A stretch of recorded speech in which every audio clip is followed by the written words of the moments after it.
This podcast is for adults only, should not be used as a meal replacement, and may contain nuts.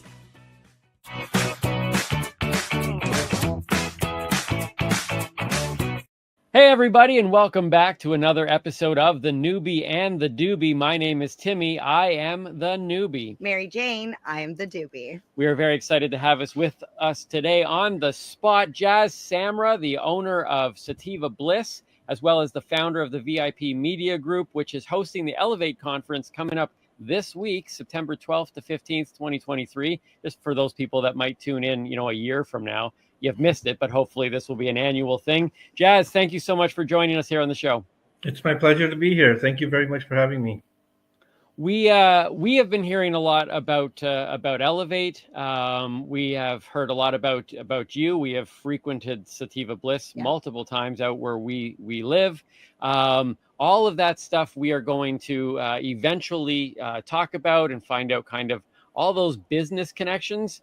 But as people who've been watching the show know, as the Noobie, and the Doobie combined, we seek to break the stigma. And in order to do that, we really believe that it's the stories connected with the science that is coming out. But those people's stories about the why that they use cannabis, the how they got into it, the consuming with intention, and hearing all of that is so important in continuing to break down the walls that are now coming down and allowing events like Elevate to even happen in the first place. Yeah. So, MJ, why don't you take it away here? This is her favorite part of the show. It's literally the only question that we always ask every single person, and it is my favorite question because I love the experience behind cannabis because it changes depending on who you are, the method of consumption, where you are. There's so much that can affect it. So my question to you, Jazz, is I want to know about your very, very first experience with cannabis, whether it was pleasurable, not pleasurable, whether you smoked it, ate it, topicals. So I'm going to sit back and let you go wild with your story there. I think my very first experience was probably a good, almost 30 years ago. I started really late. I think I was 24 years old. Okay. It was at my friend's he's getting married. I grew up in Vancouver. So my friend was getting married and we knew nothing about cannabis. I never grew up in the culture, didn't even ever seen it in my life. And he brought a joint and we just went across the street from the house we were at. Mm-hmm. And smoked it. I guess all it took is a few puffs. My friends that smoked it were all beginners, and we had a really good time. A lot of giggling was happening when the adults would come downstairs and check in on us. We couldn't stop giggling. It was just a lot of consuming food and snacks and giggles is what I remember the most out of it. So if you were with a group of friends that you were all first-time consumers, who was the ringleader? You have to get their name, but who would be the ringleader in that group to say, "Hey guys, let's try this," and everyone goes, "Sure, why not?" Brought it. I can't remember who that person was, but somebody brought it, right? And it was we just kind of casually tried it, right? It didn't take much. It took a couple of puffs, and that was it. And so then that became have you been consistent since then? No, did that start a lifelong thing? To be honest, since I got into the cannabis industry, I maybe tried it 4 or 5 times up until 2019, 20 actually, when the stores opened. It's only after that where I started experimenting. So I can call myself a newbie and maybe transferring into a little bit of a doobie, but not I'm sure nothing at the level that MJ would be at, right? I'm getting high just looking at her smoke with her weed. That's funny. We did a thing when we were at Lyft where I asked from the stage, if anybody can guess how much I can consume in a week, what my average consumption is in a week, we'll give you a prize, but you got to be within half an ounce. And a couple people in the audience were like, "What? Within half an ounce? How much do you smoke?" I could go through. So I just do some vaping right now, and maybe 2 or 3 puffs. I can have one vape cartridge probably last me 4 months. I'm probably the worst customer for a cannabis store, but I'm living into that motto of don't get high on your own supply either, right? So it's Nice. What I love about your story and why these are the types of stories that I think really helps break down a certain stigma. And when I first met MJ, and I grew up in a very conservative religious environment, I performed as a professional stand-up comedy, mostly in churches for at that point coming up on 12 years. And when I first had kind of met MJ and we started this podcast, people who are followers of this show know that I lost a lot of friends and contacts, most of which just assumed that now I was going to be this pothead. And I think when you hear stories like yours, and hopefully stories like mine, where you say, like I tried 4 joints when I first met MJ, that was 5 years ago, and I haven't consumed anything since. And your story is such a good one too, to say, look, it's not like you have a joint and next thing you know, you're sitting on the side of the road with no life ambitions, with pink hair, and, consuming all day long. And I just think it's such a valuable story to tell. Well, honestly, I think when Jazz said, I only take a couple puffs and I'm good, I feel like, Jazz, you might have figured it out for yourself, like what your body needs, because clearly I shouldn't have to consume 3 ounces of cannabis a week. Yeah. There's something wrong there. It's clearly either not the right strain, not the right ingestion method. Maybe I feel like I'm doing something wrong financially for sure. Actually, that's a car payment, right? I don't even want to talk about it. Yes, it is, Jazz. Yeah. No, I got into it very, very lightly, and I was actually nervous when I got into the cannabis industry. A few friends kind of talked me into it. I got into the industry primarily because of CBD. I started researching it and said, okay, CBD is a good thing. Seemed to have a huge future with all the medical benefits. And that's how I kind of entered the industry. I did have to do a lot of soul searching to see if this is the industry I wanted to be in, but because of the medical benefits, I decided to get into it. I had to tell my parents what I was doing, sharing it with some family members who I knew there was going to be some stigma and judgment about it.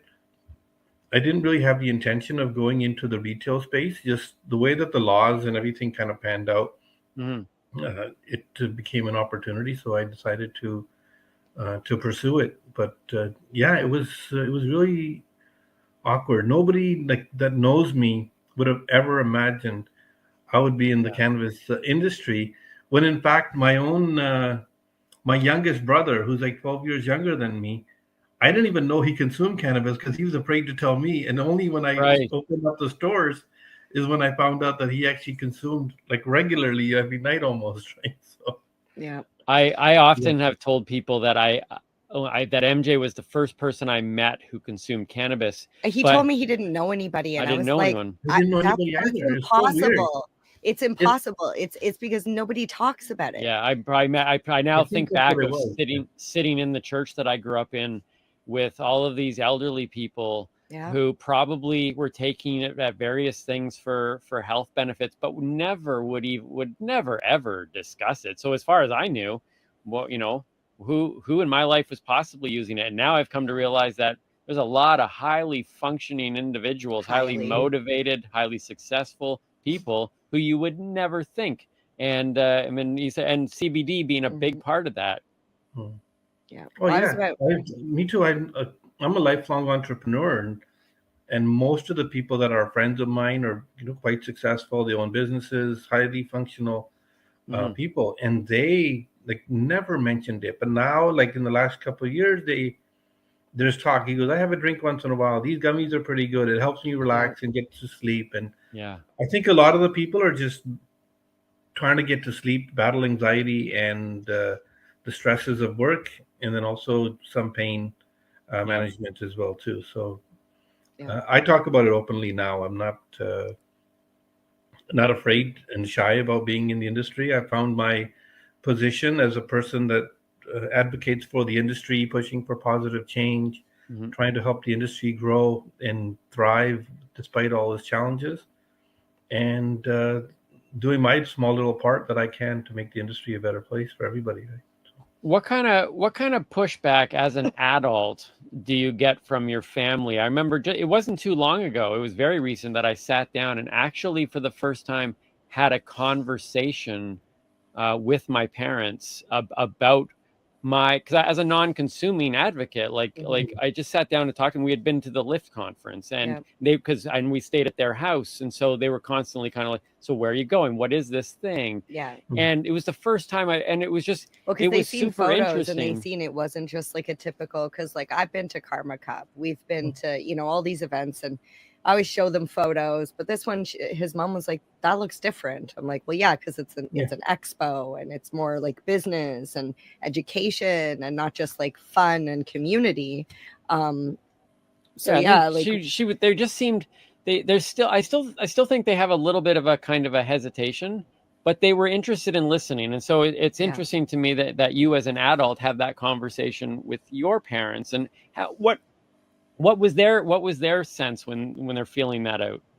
I actually had to take my dad to a couple of cannabis stores, and then he saw them. They look okay. They look okay, because it doesn't smell like weed here. Yeah. Right. This and that. And he saw a bunch of the different types of products and slowly got customized to it. I did get him like CBD oil in the beginning for his knees, and he refused to take it, thinking that it was going to get high. And then I actually got the CBD oil, but I have a guy that does printing and labels for me, and I changed the label to say hemp oil on it. And then he actually tried the hemp oil, nice, thinking it was hemp oil. And a month later, he's like, "Can I get more of that? It actually worked. My knees don't hurt anymore." Oh my goodness, and that's awesome. then I told him afterwards that this was actually the CBD that I was talking to you about, and that he's opened up to consuming it and even recommending it to other aunts and uncles. That's awesome. Well too. So, that's amazing. So when you open, so you're coming in to the industry not as a consumer, but you see the health benefits of it, and well, not as a regular consumer. Yes. Your first entrance into the business side of it was what, opening up a Sativa Bliss? No, actually, it was designed to get into the LP side of the world for extraction. We were going to have like a CBD extraction facility. We were in the process of setting one up in Quebec, and also one in Portland, Oregon. We actually got the facility, started moving equipment in. We're in the process of applying for the licenses, and then Portland started burning down with the Black Lives Matter movement, and then COVID came and just destroyed that entire business. I pretty much, all the money that I had, I lost it all waiting for COVID to finish and to kind of like restart. And I actually got lucky that when the applications came out for the cannabis stores, I applied for the lottery, didn't win it, but when it came time for the opportunity to apply regularly, I had a friend of mine that had a building in Kitchener, and he told me, "Go, Jazz, you just use my location. If you get the license, you can open up a store here.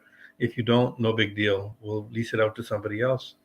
And that was just the start of it. And it was like, okay, we got one location. Let's just, if we're going to do this, and this is what we're involved in now, let's try to do multiple locations and continue to grow this business, right? And how many do you have now? I have 6 that are open now, and then one new one coming in Mississauga. That's awesome. Like nice. Applied for and waiting for like building permits and stuff. So a couple months away. Nice. How did you? I'm a big fan of branding. How did you come up with the name Sativa Bliss? I think it came with a lot of the spirituality and the meditation that I do. So I only consume cannabis for my meditation, and I like the Zen vibe. So Bliss was a part of it, and I found that even sativa, it has like the qualities of trying to find happiness in life, right? So we're just trying to create that vibe of finding your bliss and discovering your bliss through the cannabis plant, right? Finding your happiness. And that's where the names kind of stuck together. Sativa was like an easy name that resembles the cannabis plant. And then Bliss was just brought those two words together. I designed the logo, and it felt right. It had the cannabis leaf in the back and also had the lotus mixed into it. So we just kind of stuck with that theme. I've been regularly doing. I'm a practitioner of yoga for over the last 5 years, which both cannabis and yoga I preached against for years, and Which now is so funny both to of them me. are like, okay. So, but I have yet to do yoga with goats, but now you're saying maybe I should be trying cannabis with my yoga. That might change that experience.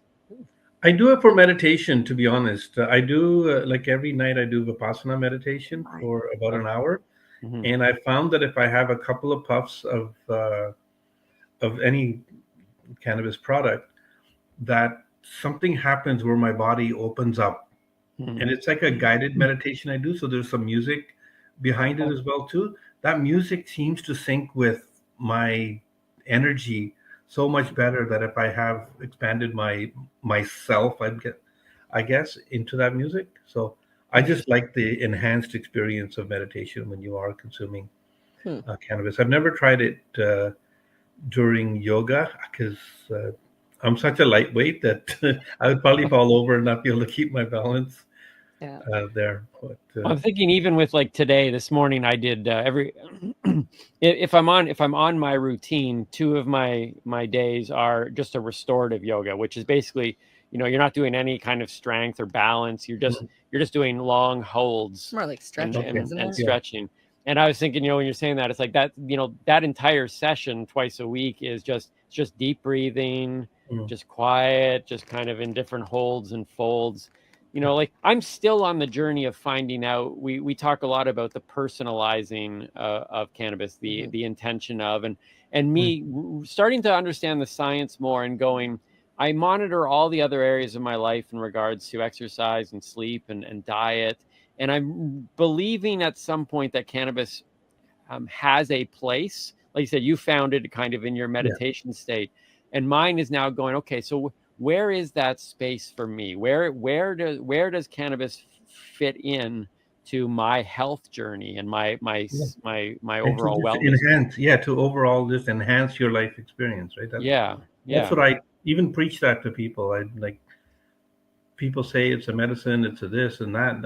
I agree with all that, but it can also, if you don't do it responsibly, turn into a drug, just like anything else, right? Alcohol, sugar, whatever you want to do. So I'm always a big advocate for responsible use. And we, me and my wife, we have 2 grown up kids that live in the house with us. So we got to be role models to them and not, that was one of the conversations my wife had. He goes, how do I tell my kids not to do this if we're doing this as a business as well? Right. Too?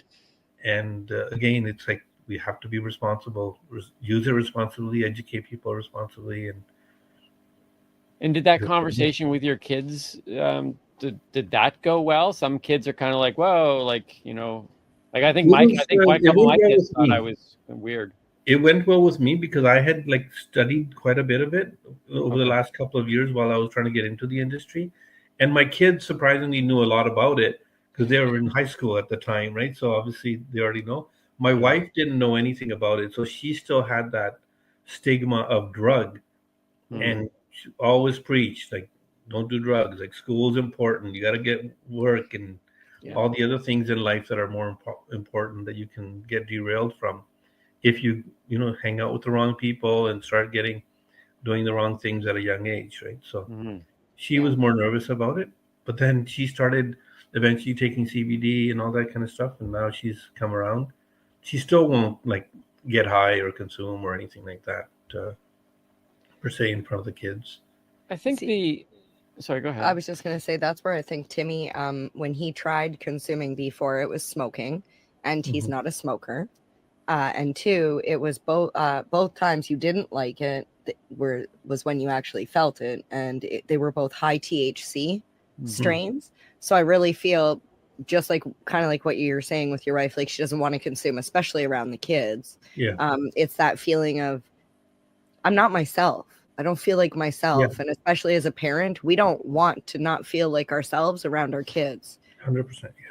Because we want to make sure we're there. Do enough just to take the edge off. You don't want to get high or all that kind of stuff. So it's like that, right? Well, I think that's been one thing that I don't like. It's why I wasn't a drinker. I still don't drink. I had seen too many people in my life go off the rails. Yeah. Well, there's a difference And- between a glass of wine in front of your kids and then getting sloshed. Do you know what I mean? Like to Yeah. take the edge off is great. Yeah. No, I'm not opposed. But- I'm not opposed. Yeah, My point of it was that my fear in regards to cannabis, based on misinformation, disinformation, and all of that, was that you were basically going to lose your mind. Like the reefer madness. it was going to kind of, like you wouldn't be there anymore. And I never liked that feeling. In fact, Yeah, being out of control, I don't like that feeling either. I like to be in my faculties. Well, I like what you're talking about, the meditation, because with the second joint that MJ had gotten me to smoke, the fourth one. It was the fourth one we were watching a movie. It was the last one. Put it that way, Jazz. It was the last. It was the one that did it in for me, because it was almost 30% THC. Wow. And it was an indica, and we were supposed to be chilling and just watching a movie, but instead, I decided to carry on a conversation, and now he's trying to focus on me. Yeah. Well, he's trying to enjoy the movie, but not be distracted by the movie, but still listen and to me. I was losing the train of thought with the conversation, and that freaked me out. I didn't like the fact that I disengaged. However, now though, the journey has, as I've realized that weed doesn't equal weed, and we get into all of the strains and doses and methods, and you realize that what she had given me that night might very well have been enjoyable had I been in a restorative yoga set, as opposed to having a conversation with her. Or maybe it was the wrong strain. Or, so it's trying to find just where that is. And I think some of that has to come with trial and error, and some of it has to come through the science, and some of it has to come through hearing the personal anecdotes and trying to find where that is. And just knowing your limits. I don't drink much like yourself, very rarely, but if I am at a party, I know what my limit is. I have 2 drinks, and I stop by a certain time, and I know after dinner I'm going to wait 2 hours and I'll be able to drive home. And just being responsible about it, right? So, and I think as you get older, you don't need to like blast your brains out all the time. Right? You can enjoy the company of people sober, right? As well. Too. Well, it depends on the company, to be honest. I guess. Yeah. There's only so much time. I'm in section 2 of my life. I'm going to live to 140, so I'm in the next phase right now, and I want to be completely clear up here to be able to. I like the feeling of being actually clear when you're working out and healthy and all that. You can get, there's a weird type of high that you get just from being really healthy and clean minded. Right. Yeah, exactly. Yeah. And that's where I'm not against we just talked to somebody recently about the quote was, it's okay to consume, and it's okay not to consume. Yeah. It's almost like there's this pull of people like, if you believe in cannabis, you should be using cannabis. And it's like, no, it's okay either way. Like I can be in this industry. I can be advocating for the changes of laws and opening up and the breaking down of the stigmas. And it's okay not to consume. I think sometimes the pressure seems to be going on. It's like, are you in the community? Because then you should. It's just like, no. It's okay to consume, and it's okay not to consume. And most of the industry is okay with that as well, too. One of the reasons why I got into the industry was people told me that I wouldn't be accepted in the industry because I don't consume cannabis. They're like, you don't even know how to roll a joint. The industry's not going to accept you. You don't smoke. You don't do this. You don't do that. And then I was like, you know what? Watch me, right? Let me do something. So that was actually my motivation for that's awesome. For getting in and then continuing to grow, right, in the industry. And people are totally fine with it. All the people that know me, they know that, I don't smoke at work. If I go to conferences, I don't stand outside and consume. And well, there's a misconception. Work, business is business and pleasure is pleasure. Right? If there are people out there that believe that you can't be in the industry if you do not consume, then that's their problem, because you can still have passion for something and not want it inside you. Do you know what I mean? Like, I'm huge on avocados, but I don't like to eat them. I know they're beneficial. I'm not going to tell people, you have to have avocados. No. Yeah. Maybe you do, maybe you don't. Well, you should. I'll stand by that. Yeah. It's personal choice, right? I think it is. Respecting other people's choice, I think, is the main thing, right? And So So right now, so you've got 6 stores, you said, for Sativa Bliss. Yeah, Yes. and the VIP Working Media on a Group. 7th, but now then though the what is it, the 420 Media Group? VIP. The VIP Media Group. Yeah. The VIP Media Group gets started, and where does that come into the story? How do you already had a couple stores, and then you started I had like 5 stores already open. That came about last June, where I started going and attending events because I wanted to learn more about the industry and just learn more about cannabis and like, even the retail side of it. And we went to a few events, and I happened to like run into store owners at the event. We started networking, and people were like, "Hey, we should be doing this more often." Like store owners talking to each other and helping and support each other rather than looking at each other as a competitor. Let's look at each other as colleagues and help support each other, because right. the industry wasn't thriving either, right? So it's like very, very few people were doing really, really well, but the vast majority were just kind of like getting by, and they were in very similar situations as me, where it's like no bank financing, you have your life savings on the line, the stores don't do amazing. You still got to potentially maybe do a side job to afford your bills at home, and hopefully the business will continue to Right. grow one day. And and the people started saying this is what we need in the industry, and nobody was providing it. So it's like, okay, let's why not me?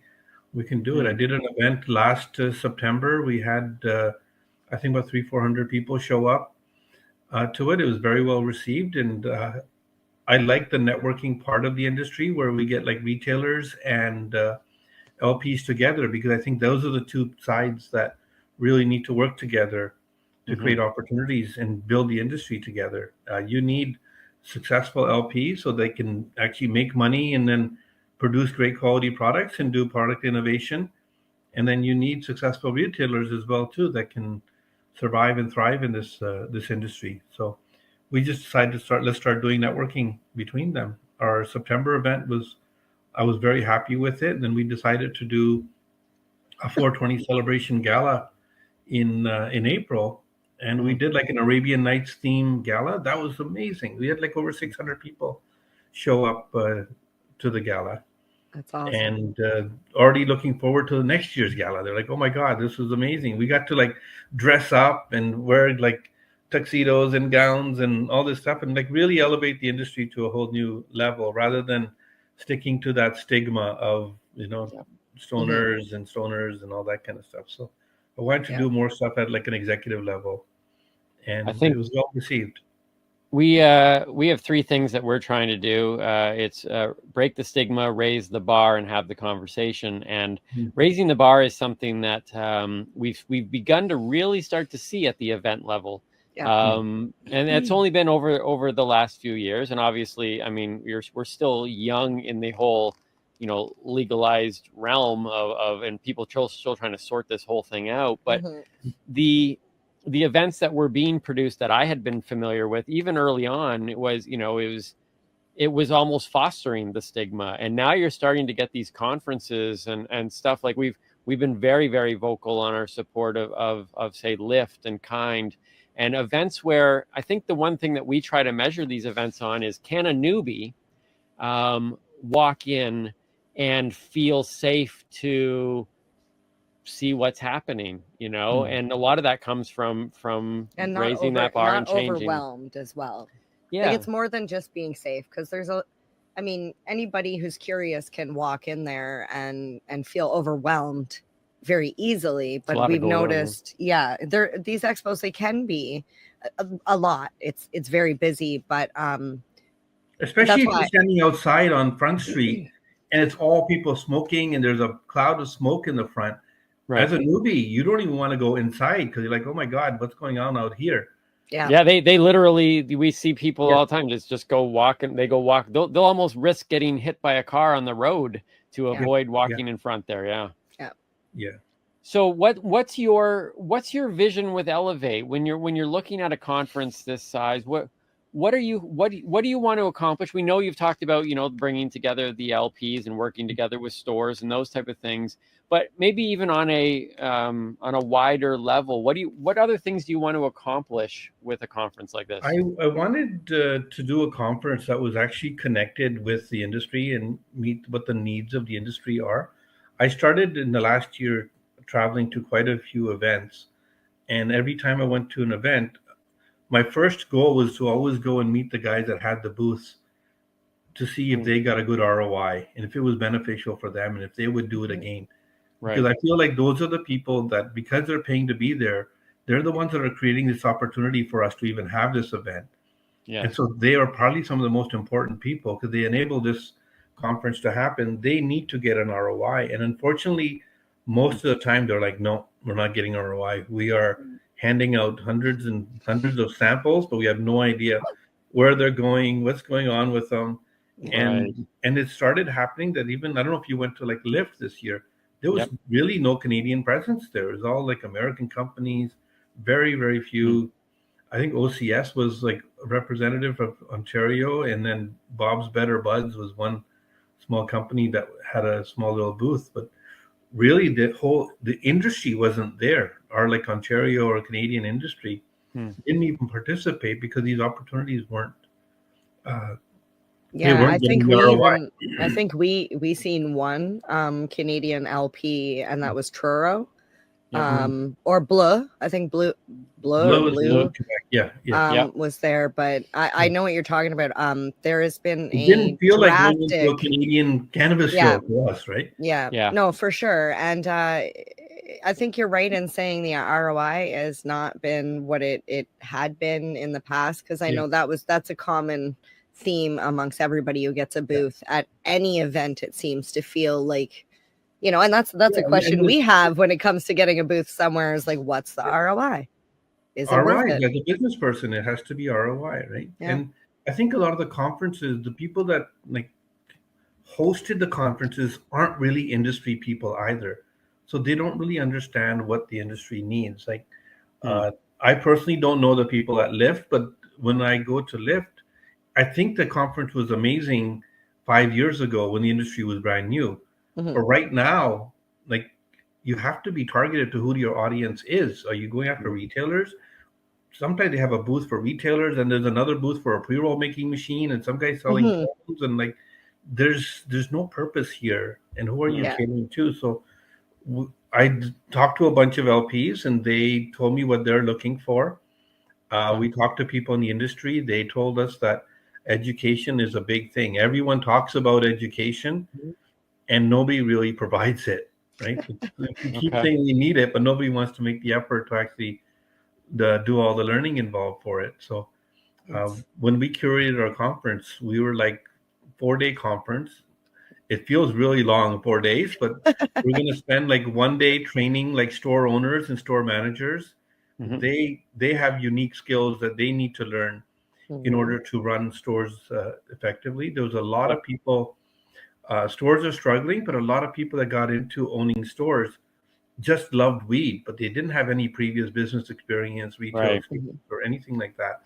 And they thought, oh my God, I'm going to sell weed, everything's going to be fine. But no, you have to know the business side of things as well too, to make it really work. And even when you know that, it's still a challenge of an industry, right? So and we wanted to get the education done by people that have firsthand skills. So one of my rules was no consultants are going to be teaching us how to do this. We have enough experience that people within our VIP group, successful store owners, can pass on the best practices and skills that they use to do it. I have a large group chat on WhatsApp of just store owners, and I think we have like close to 400 stores represented in our group chat. Wow. So we share best practices with each other. Questions that people have, new guys want to ask questions, people are more than willing to help each other out and share. If we have great new products that we find in the market, they'll say, hey guys, I found a gem, that's awesome. Go buy it, right? So there's I'm happy to have that type of support. So I think that's an important day for retailers to learn, just focus on what they need to know. And then the second day is for bud tenders. Bud tenders also need a lot of training and stuff that they haven't received before, much more than indica, sativa, and hybrid, right? It's a lot of like sales skills that you need to learn, communication skills. There should be other skills that you can like start implementing to grow your job and your career within the industry. So you start off with a bud tender, but maybe you want to go to key holder and then to a manager and then even higher positions. I want to create opportunities for people that they can enter the industry, but spend a life in the industry and be able to earn good enough incomes that they can support a household and family with as well too. Well, we definitely need bud tender training because 100%. The cancel was not enough. Well, that was just. It's not enough. I'm just going to leave it there. I took the cancel, and some people have been surprised by that. I'm technically a bud tender, but on you paper. are a bud tender. And I took it because I wanted to, it's as part of my growth and wanting to learn. But I was, and we're gonna probably do a video on my thoughts on taking the cancel. Because I walked away from that going, I like what you said there. It's like I walked away from that feeling still very uneducated. In fact, the only things that I learned on there were already stuff that MJ had taught me while doing this podcast. Stuff you already kind of know, right? Yeah. I equate it to when you're a server or a bartender and you have to do your smart serve.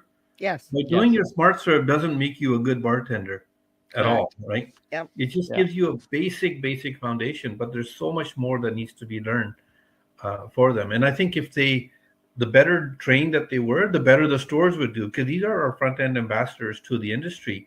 Right. Many of them don't even know what like OCS is and how it works and how products get created and brought onto the market. There's a lot of sides to the industry. Then many of them don't understand the business side of the industry. As well too. So we wanted to teach that. And our third day is like LP training day. So we're training LP reps. LP reps I found weren't trained on channel marketing and B2B sales. They were just hired by LPs and say, go knock on doors of stores and hand out our flyers and try to get your products listed in the stores. But that doesn't work either. You can't just like drop into a store and you meet one bud tender and expect that store is going to be carrying your products, right? There's a system of how you sell to owners. Like for me, if they want to get a hold of me, they're not going. The last place they're going to find me is probably at one of my stores. Right. They're popping in. They have to make an appointment, and then I'll be at the store, and we can talk about your product or do a Zoom call. So there's a system or sales. So we actually have some people that are going to teach them those sales skills. Nice. And there's a lot of small LPs that are micros or just small family businesses that are amazing at growing great products and making great weed, but they don't have the business skills to then take those products and go to market with them and actually have the resources to get them listed in stores either. So that's another business. If we have time, I can talk to you about it. We're finding a solution for all these problems in the industry. And I found that the more I get involved in the industry, the more I learn about all the issues and problems from all sides. I can put my entrepreneur hat on and then create businesses and opportunities to solve problems and offer solutions to people in the industry. So I think what you had mentioned earlier about that the people that are running some events aren't in the industry, and I think even what you're talking about now, there's some value in the fact that sometimes the person outside the industry can see things a little differently. And like you're talking about this business sense. And I think there was a lot of people who, like you said, they're running around, they've been selling weed and they've, under the table, all that stuff. And now they're just like, well, now I'm just going to sell it like this. And it's like that business level. And sometimes you need someone to come in from outside who says, okay, like I haven't been in the industry, so I don't know how you guys have been managing, even staying alive financially, but here's how we do it out here. And it happened to me like when I was in the church. I used to see all these events put together in the church, and I was like, what? Like I used to think, because I was in the bubble, is like, these are pretty good events. And then I started to work for an organization and began tour managing with an organization that put together like events. And I was like, oh, this is what an event should be like. This, the church doesn't even know. They got to bring in people who say, don't do it like, I know you've been doing this for 100 years. What you need to do is this. Yeah, but this event actually, I just want to say I'm super excited because like when you said bud tender training and that they don't know, some of them don't even know what the OCS is. For example, I don't want to name the store, but I went into a store and a bud tender said they didn't have the product I was looking for. It was a vape cart. And I said, or he said he couldn't get it, that they don't have it, that they can't get it. And I said, well, you should be able to get it because it's on the OCS. And they said, well, we're not the OCS. Yeah. And I'm like, okay, so now I understand that you don't understand how it works. And when I said, well, can I just like maybe like leave a note of like the product name so you could like, the guy lost it and like yelled at me and escorted me out of the store. And I was like, okay. So when you say, just because, you know, you've been in the industry and whatever, like we really need to teach these people, you're working in customer service. You are, yes, you're dealing with cannabis consumers. So sometimes there is a different type of consumer that you're dealing with. So all of these things need to be touched on. And I can only imagine, like you're saying, like for the key holder and retail managers, the stuff that they have to deal with ordering and purchasing for their stores and just all that stuff. So I'm super excited to be there for all of it. Did we get to day 3 or 4? So those are the 3 training days. And then the last day is our trade show day, where we allow like LPs to do sampling. I think 95% of the companies that have booths are all Canadian companies. We have like, I think 2 companies that are from the States. It's Kaya Push and Greenline that provide software solution. But other than that, it's all Canadian LPs doing it. And most of them are the smaller companies as well too. We have a couple of bigger brands, but it's not the corporate big bad boys that everyone talks about. And for anybody who is listening, if you carry or have your CanSell license, you are a bud tender, make sure you check out this event, especially on day 4 for samples. If you want to find out what's new on the market, especially like you're saying from Canadian LPs, this is when you need to go. This is when you need to be there. And it's free. It's free to attend as well too. We're not charging people money to attend it. I believe like doing stuff for free brings more people in, and the more people that come in, the more it's going to benefit the industry. We did a cool thing with ROI as well too, because all the booth people wanted ROI. Not wanted, but they were complaining about ROI. So what I did was that whoever books a booth, whatever money that they're spending on that booth, I just take that money and we buy their products for Sativa Bliss for them. So it's guaranteed that their products are going to be on our store shelves. And they love that. They're like, nobody offers stuff like that. Nobody goes out of their way. Because when you ask an ROI question to anybody else, you get this like answer that doesn't, it's like a politician speaking, right? You answer with no answer, and you have to kind of make up all your out of the box thinking. That's great. Yeah, and that's where I was going with what I was talking about, bringing in an outside mindset. What you've got this, what it seems to be is that balance of, yes, you need someone in the industry so that you can know how to teach properly and educate and what needs to be done and get a sense of what's lacking and how we fill those gaps. But you also, you yourself are coming in from outside the industry after years of being an entrepreneur and bringing in a business mindset that maybe is bringing some out of the box thinking to an industry that has been very in the box of how it's been doing it, thinking it's out of the box, but you eventually become the box. So what it sounds like is that your background is kind of doing this both. You've got this understanding of the industry, but you're also bringing an outside force in, and it's looking and sounding like just an incredible balance. Yeah, it works out well. And honestly, what I do is I just make friendships with people and listen to them. I ask questions and listen to them, and I'm like not afraid to ask like hard questions about their businesses and just learning about their challenges. And the more you hear about what people's challenges and struggles are, then you can think of solutions for them. But if you're like an events company, you don't really build relationships with them. Like Right. I hate talking about other people and what they don't do, because everyone tries their best. But like Lyft, for example, will come to Toronto. They'll do their event once a year, but the moment that the event is over, they're gone. They're not involved in the industry until the following year again, where they'll come and host Dave here for 2 days. Mhm. And we were like, no, we want people that are in the industry year round, that are helping support and grow the industry together, to be able to host events. We can do this ourselves. We don't need outsiders to come in and do these things for us. We have our own ecosystem, and that's the way I believe it. And I personally have Canadian first mentality, where I don't want an American company coming here, taking all our dollars, and then leaving and going back to the States. I'd rather keep every dollar within Canada, and also within the cannabis ecosystem as well too. And I think the industry needs it as well too. It's every dollar kept in the industry is a dollar that helps grow the industry here.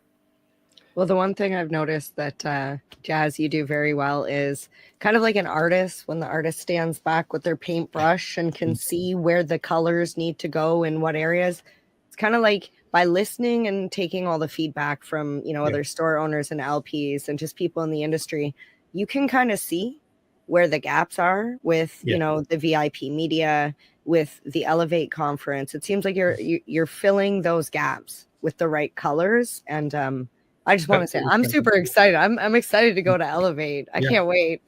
That's what we're doing with Dank Reviews as well too. Is there's a lot of holes and a lot of problems, and I think that Dank Reviews is gonna really help fix a lot of the problems and save people a lot of money in the industry as well too. He went there. You went straight to Dank Reviews before I could even put the topping. Okay, so let me throw the cherry on top of the Elevate Sunday. Okay, so Jazz told you about the bud tender, the sample day. This is like my Sunday. Okay, so it's like the sample day, because Timmy's a bud tender too, and he doesn't consume.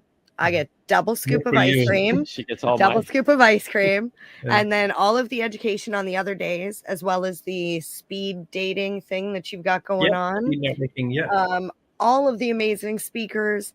On top of all that, you said the tickets were free, but you didn't mention over the $20,000 in prizes that you're going to be giving away that you're eligible to win, and all you have to do is get a ticket. Apparently, MJ's just go up and you do raffle prizes. If it's fun, I research it, because that's where I'm like, I want to go have fun and educate and learn. So I'm like, the fact that you have everything all in once, I'm like, okay, so now we can go on to Dank Reviews, because like I'm equally as excited about that, and I've already applied. So you can explain what Dank Reviews is, because it definitely fills a gap. So Dank Reviews was designed to solve a bunch of different problems within the industry, and starting off focus is Ontario, but the problems exist the same across Canada. In OCS, by early next year, there's going to be 5,000 products available for us to choose from. The average store carries 275 to maybe 300 of these products, right? So like less than 5%. And the lack of information on OCS, I don't know if you've ever seen the back end, what it looks like. It's not good. They tell us. I've seen the front end, Jazz. It's just as bad. It's front. So to be able to choose this product, you need a lot more information. And the way that LPs are currently doing it is they're like giving out tons of samples, hoping people like it, and then they'll order it. But store owners don't really know what's good and what's not good, and they're afraid to take chances on products. Other LPs also are struggling, because they have this like flow through system where if I order something, it takes me 3 weeks to get it. And then if I order a case of it and customers like it, then I have to order another one and make them wait another 3 weeks. In the meantime, they've moved on to other products already, right? So it hurts a brand when it can't be on shelves on a regular basis. But for me to like order this product 3-4 weeks in a row to make sure it's consistent, I can't order it. Well, what if it's crap? Now I'm stuck with thousands of dollars worth of product. So I'm not going to take a chance on all these things.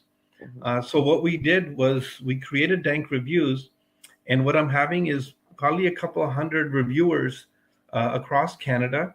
We will be doing blind product reviews of the weed. We're starting off with dried flower and pre-rolls, and we'll eventually go into the other categories. But essentially, the LP will give us, we have our own little bag, Dank Review Mylar bags. We're going to give them 100, 110 bags. They're going to fill them for us. We are going to mail the samples to the reviewers. The reviewers will not know what product it is that they're reviewing. All they're going to know it's indica, sativa, or hybrid, the THC range, and how it was grown, how it was dried, and how it was trimmed. And that's it. And then we've developed like a step-by-step, very easy to follow questionnaire that I've worked with a few education companies to help me develop this questionnaire. And they'll go step-by-step into it. And then the moment they press click and submit, they'll find out afterwards what product that they reviewed. Nice. And I wanted to do it blind because I'll tell you a story. I had some weed that was given to me by Tweed. And I tried to give it to my bud tenders. And my bud tender, I gave them the packaging. They're like, no, we don't want to try that. That's Tweed. It's garbage weed. And I was like, no, they got new drops and everything like that. And I gave it to them, tried it, same negative feedback. 3 weeks later, I took the exact same weed and I put it in a black bag. And I said, hey, look what my friend grew for me. Take a look and let me know what you think.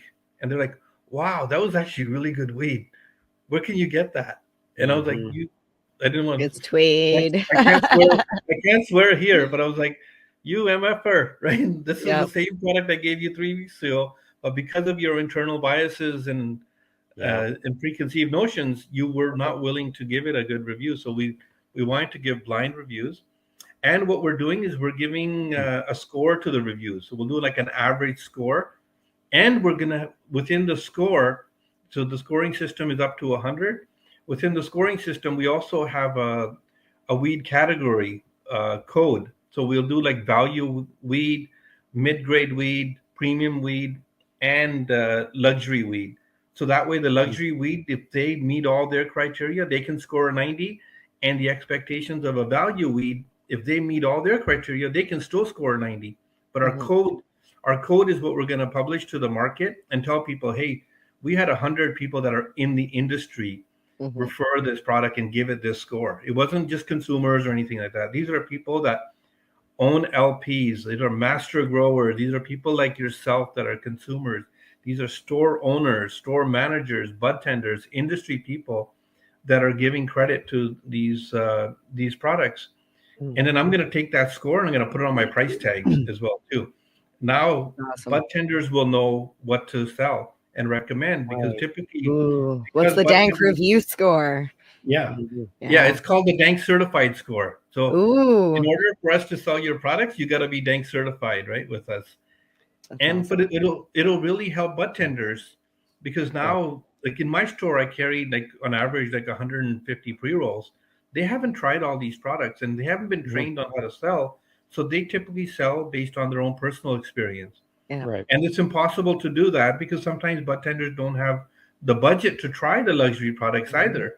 Yeah. So we wanted to just make it fair. So now they have a third-party validation of a product and that they can actually go online to our website and see the review if they want to. But that score will give them a good indication of what that product is and has to offer to consumers. And then consumers will also, they get overwhelmed by just the number of new products that keep dropping and the overwhelming choices that they have. And they don't want to risk their hard-earned dollars to try products out. And what if it's not good? Right. So now they can go off of a scoring system. Store owners can now buy with confidence. The store owners can say, hey, that product's been reviewed. It's on flow through. I'm going to order it 3 or 4 weeks in a row because I trust this system. So we wanted to make like a trusted system. And also it'll help LPs because how as an LP, if you have a couple of SKUs, do you compete with 5,000 other products in the market, especially against the big companies that have, tons of sales reps and they have, advertising dollars and marketing budgets to throw at these things.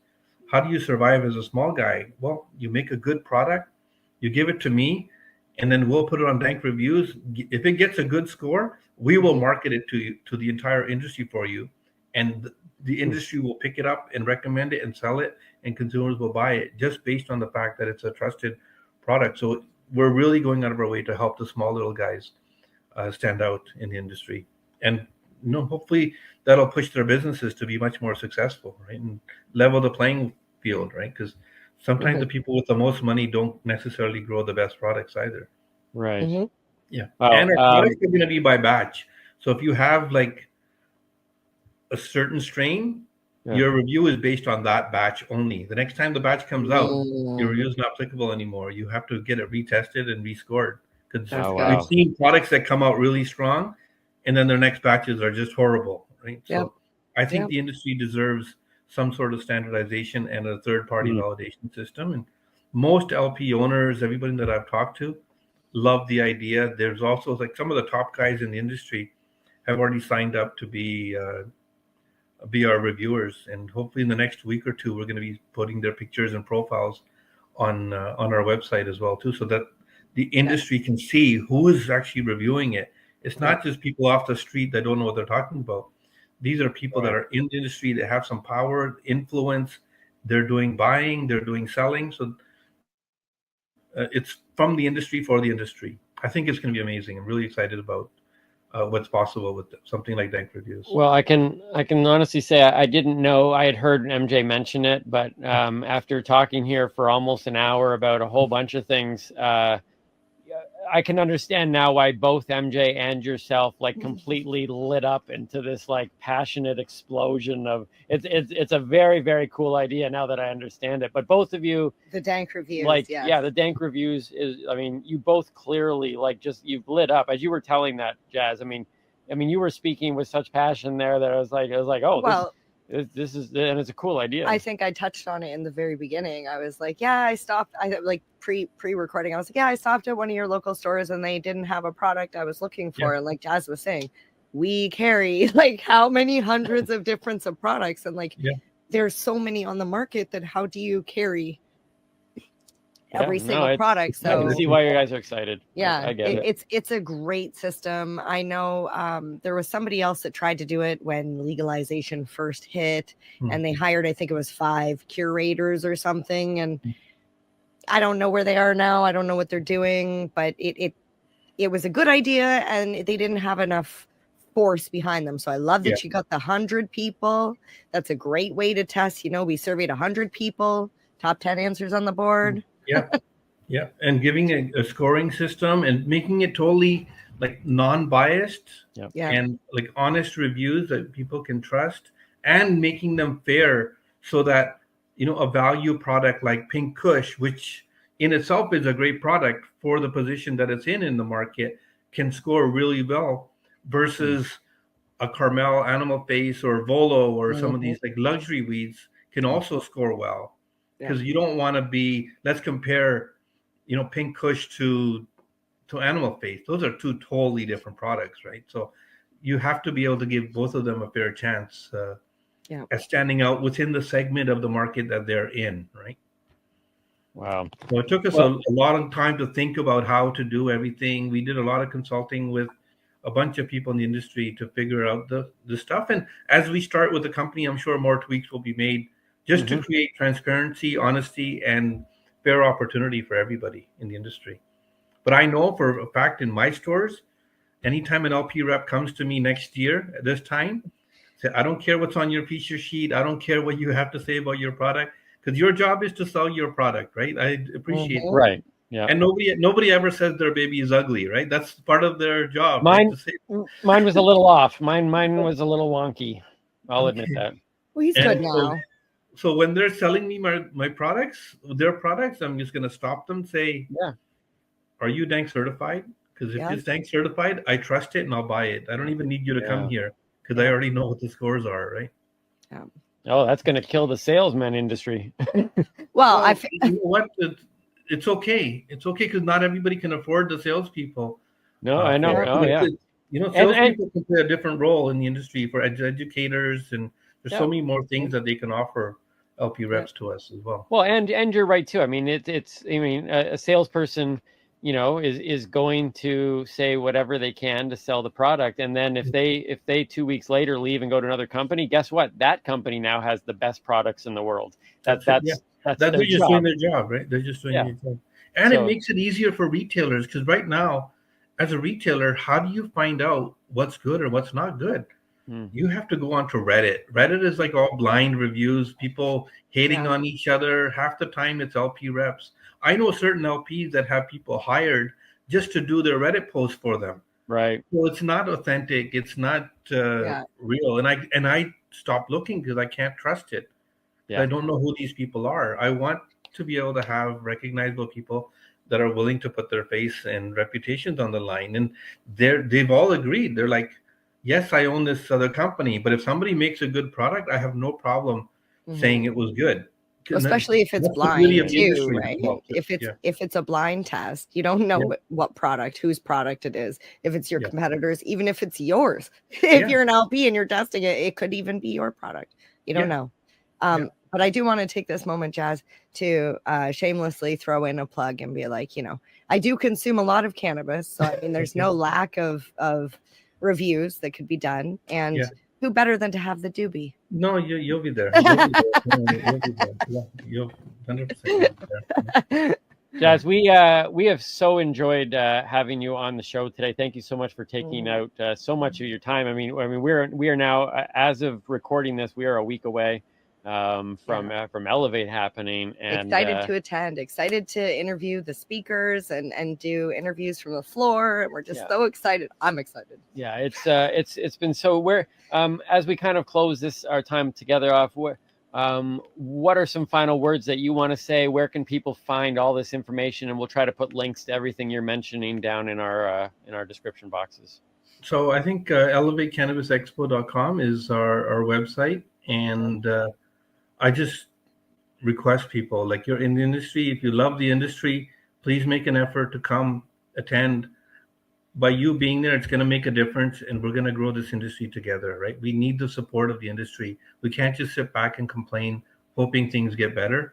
We have to get involved and play our small role, each person one at a time, and make the industry into something that we've all kind of dreamed about forever, and something that we can live a lifetime in, rather than struggling and complaining.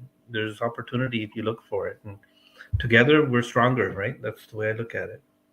Well, and I think that's what I think has come very clear through the talk with you today is that togetherness and your passion to work with others, to collaborate, to ask those questions. And there's so much. There is still, I feel, a lot of division, especially I think legalization kind of split the industry that used to be a little more unified, and people are trying to sort through the legacy versus legal market, and people still trying to kind of figure out how do we still embrace the other side, and we can have a separate podcast about that. I have lots to say about that side of it, and removing the stigmas, and removing the window coverings, and how to make cannabis more accepted amongst the general public. The stigma is still there. We live in our bubble. We don't think it's there, but it's still there. Right? We could do probably a whole 2-hour special on the different, what we could change within the rules and regulations to make it more accepted and more. Some people, I think, felt that legalization was going to kind of, be the end point, and in a lot of ways, it almost seems like it's just the beginning right now. It's just the beginning. There's so many people that are non-consumer newbies that are still afraid to go into a cannabis store because they don't know what's on the other side of those windows. Right? Yeah. Well, Jazz, I think you're definitely one of those people that is setting the right pace down.